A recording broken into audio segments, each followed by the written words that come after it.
पण तुळीचं बीज इकडे खडकावती फिरकावलं तरी ते रुजतं आणि असं फोकावतं की पाहता पाहता तमाम दौलत तबाह करून टाकतं. आपल्याला पुन्हा तोच अनुभव घ्यायचा आणि आपल्या डोळ्यात देखत आपलं आयुष्य आणि त्या सगळ्या हुतात्म्याने बलिदान करून रक्त सांडून मिळवलेली मुंबई, हे दोन गुजराती, होय मी त्यांना मुद्दामून म्हणतोय, हे दोन गुजराती हे आपल्याला गिळायला निघाले. आणि तरी देखील जर का आपण आपल्या व्यक्तिगत महत्वाकांक्षा घेऊन तुझं माझं करत मुंबई त्यांना अंडण देणार असू, तर माझं म्हणणं की लढाई न लढलेलं बरं. दुफडी करून आणण्यापेक्षा त्यांना तुम्ही केकवॉक द्या. आणि मला तुमच्यापैकी एक सुद्धा माणूस फुटता कामा नये. कारण तुम्ही जरा माझ्या खुर्चीत बसून बघा, मी हे तुमच्याशी आगतिकते नाही बोलत आहे, आगतिक होऊन तुमच्याशी मी बोलत नाहीये, पण माझ्या खुर्चीत बसून तुम्ही बघा, तुमच्या समोर मी 2-4 माणसांचं तुम्ही निवडायचं, तुमच्या वार्डातले माणसं निवडून दाखवा मला. 4 माणसांपैकी एक व्यक्ती तिला उमेदवारी तुम्ही देऊन दाखवा, मला मान्य आहे. मला 227 लोकांची निवड करायची. मला नाशिक आहे, पुणे आहे, ठाणे आहे. आणि वाईटपणा मी घेतोच ना. मी प्रत्येकाला सांगतो, सगळ्या प्रमुखांना सांगतो की तुम्ही वाईटपणा नका घेऊ, मी घेतो वाईटपणा. पण वाईटपणा आला तरी चालेल, पण माझ्या महाराष्ट्राचं चांगलं झालं पाहिजे. महाराष्ट्राच्या भल्यासाठी मी वाईट ठरलो तरी चालेल, पण तुम्ही मात्र तुमची निष्ठा विकू नका. आज तो क्षण आलेला आहे. आजपर्यंत आजपर्यंत आपला भारतीय जनता पक्षाने तर दुरुपयोग करून घेतला. काँग्रेसचाही अनुभव तुम्हाला आलेला आहे.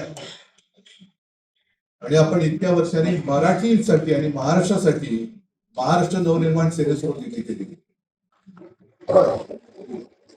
मला माहितीये की युती असते, आघाडी असते, तेव्हा 100% आपल्या मनासारखं होत नाही ना. 100% त्यांच्या मनासारखं होत ना. आणखीन कोण तिसरा पक्ष असेल तर ना त्यांच्या मनासारखं होत. काही जागा या आपल्या हक्काच्या असतात, कायद्याने सोडावे लागतात. काही जागा त्यांच्या हक्काच्या असतात, कायद्याने त्यांना सोडावे लागतात. पण प्रत्येक वेळेला काय असतं, युती करायची की नाही, बरोबर आहे, पण माझ्यावर न देता करायची. काय शक्य? एक अडचण, ही युती मधली मोठी अडचण असते की युती असताना आपले काही हक्काचे वाटण्यावर त्यांची काही ताकदच नाहीये. अरे हो, त्यांनाही तसंच वाटतं, आपल्याला असंच वाटतं, युती कशाला करतात.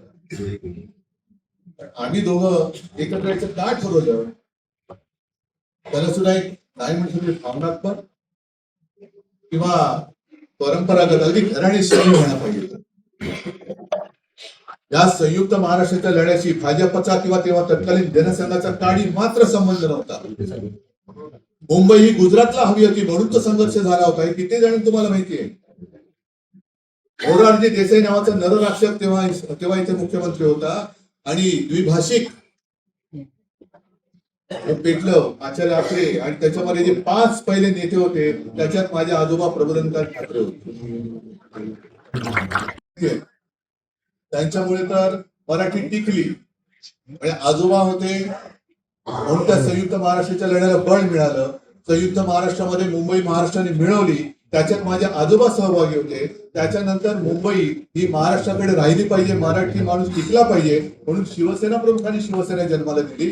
आता त्या शिवसेनेची धुरा मी तुमच्या सगळ्यांच्या साथीने सोबतीने मी पुढे नेतोय. आणि एक विचार करा, एखाद्याला उमेदवारी नाही दिली तर तो जाऊ शकतो भाजपात. पण तुम्हाला काय वाटतं, सगळ्या गोष्टी माझ्या मनासारख्या होतात? मला वाटत असेल, मला नाही का वाटत कोणाला तिकीट द्यावं, कोणती जागा मला पाहिजे. पण सगळ्या गोष्टी जर पक्षप्रमुखाच्या मनासारख्या होत नाहीत आणि त्या नाही झाल्या तर पक्षप्रमुख भाजपात जाऊ शकतो का?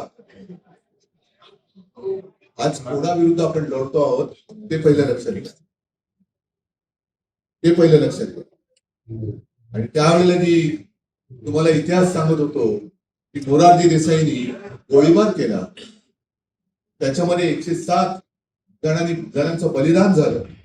107 हे रेकॉर्डवरती आहे. पण त्यावेळेला एकदा मी नेहमी किंवा अनेकदा सांगितले, एक पत्रकार बाई आल्या होत्या परदेशी, ताया झिंकिन नावाच्या, आणि त्यांनी एक पुस्तक लिहिले, ते माझ्याकडे आहे, रिपोर्टिंग इंडिया. त्याच्यात त्यांनी म्हटलं, लिहून ठेवलेलं आहे की त्यांनी एका जेव्हा हॉस्पिटलमध्ये शवागाराला भेट दिली तेव्हा किमान 200 ते 250 रेत त्यांच्यासमोर पडली होती, त्यांची रेकॉर्डच नाही. एवढं सगळं बलिदान करून आपण मुंबई मिळवलेली आहे. आणि तीच मुंबई, म्हणून मी तुम्हाला म्हटलं शिवसेना त्यांना का खतम करायची आहे, कारण मुंबईचा घास गिळायला शिवसेनेतील दुसरा कोणताही काटा त्यांच्या खिशात अडकू शकत नाही. म्हणून त्यांनी शिवसेना खतम करायची. एकदा का मुंबईमध्ये शिवसेना खतम केली तर आम्ही मुंबई महाराष्ट्र गिळायला मोकळे झालो. हे पाप आपल्या हात नव्हता कामा नये. आणि एवढी मी तुम्हाला फक्त विनंती करायला आलो, तुम्ही तुमच्यातला जोश आहेच, पण हा जोश मला 16 जानेवारी सुद्धा दिसला पाहिजे. जल्लोष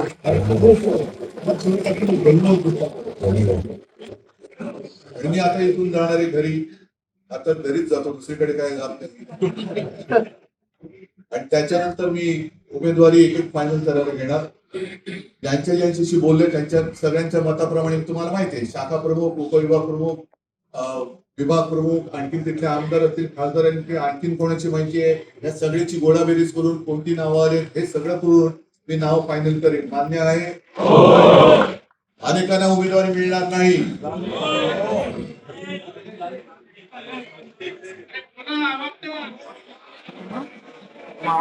तुमचा वॉर्ड मला सोडावा लागेल. भगवा झेंडा उतरण्याचा पाप माझ्या शिवसैनिकाच्या हात नव्हता का मला? मी तुम्हाला भगव्या झेंड्याची शपथ मी तुम्हाला घालतोय. ही भगव्या झेंड्याची शपथ आहे. केवळ मीच नव्हे, आजपर्यंत केवळ मीच नव्हे तर छत्रपती शिवाजी महाराजांपासून भगव्या झेंड्याने अनेक कृती पाहिल्यात, अनेक वार त्याच्यावरती त्याच्याच माणसाने केलेले पाहिलेले आहेत. तरी सुद्धा तो न थकता न डगमगता फडकत राहिलेला आहे, तेज देत राहिलेला आहे.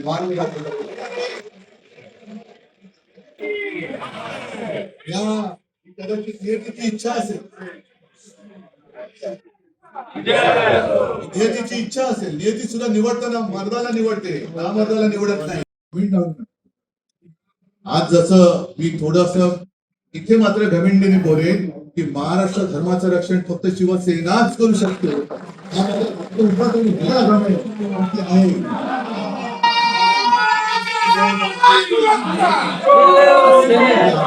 तुम्हाला उदाहरण देतो, पानिपतची लढाई मराठी हरले. कसे हरले? मी काय वाचले, मी काय आपल्यापैकी कोणी तिकडे हजर नव्हतं, ते काय वाचण्यात आलंय इतिहासामध्ये. वाचूनच आपल्याला सगळ्या गोष्टी तिकडे जाणार. आणि असं मी वाचलेलं लांबवरून एखाद्या टेकडीवरून वगैरे असेल तो मराठ्यांच्या सैन्याकडे बघत होता संध्याकाळची वेळ झालेली आणि अथांग पसरलेलं मराठ्यांचं सैन्य होतं, अथांग पसरलेलं. आणि त्याचे सगळे जे खबरी होते ते खबरी त्याच्या आजूबाजूला उभे होते आणि ते माहिती घेत होतं शांत डोक्याने, काही न बोलता माहिती घेत. आणि त्याच्या खबरी सगळे त्याला माहिती देत होते की मराठी संख्येने किती आहेत, हे मराठी कसे लढवई आहेत, मराठी कसे पराक्रमी आहेत, त्यांचा हत्तीबळ किती, यांचा गोंधळ किती आहे, शस्त्र यांच्याकडे कशी आहे, कशी लढाईत वाकबगार आहे आणि उद्याची लढाई कठीण आहे. आपल्याला शांत आहे. सगळ्यांचं बोलून झाल्यावर त्यांनी एकच प्रश्न विचारला, या मध्ये फुलाच्या रेषा त्यांनी सांगितलं की नाही संध्याकाळची वेळ झाली, हे मराठी आहेत त्यांच्या चुली पेटल्या, चुली पेटल्या पण वेगवेगळ्या कशा ते नाही, त्यांच्याकडे जातीपातीच्या प्रमाणे त्यांच्या चुली वेगळ्या. त्यावेळेला काय कोणाच ठाऊक शिवसेना प्रमुखांचे कसं डोक्यात आलं असेल आणि छत्रपती शिवाजी महाराजांचा झेंडा त्यांच्या हातात आला असेल. मला या सुद्धा या महाराष्ट्र रक्षणाच्या लढाईमध्ये ठीक आहे, धनुष्यबाण तरी चोरला तरी आपल्या हातामध्ये मशाल कशी आली ह्याचं तरी उत्तर तुमच्याकडे आहे का? मशाल आपल्या हातातला भगवा हीच आपली मशाल आहे. आणि या मशालीशी, मराठी मातीशी आणि मराठी आईशी कृपा करा, गद्दारी करू नका. तिच्या खुशीवरती वार करण्याचं पाप निदान शिवसेना प्रमुखांची शिवसैनिकांनी तरी करू नये. एवढीच माझी तुम्हाला सगळ्यांना उदंड आयुष्य लाभो. आणि मला खात्री आहे मी 31 तारखेला उमेदवारी अर्ज वाटप झाल्यानंतर सुद्धा बोलल्यानंतर मला प्रत्येक जण दिसेल याची खात्री बाळगतो. सगळ्यांना शुभेच्छा देतो. जय हिंद, जय भारत.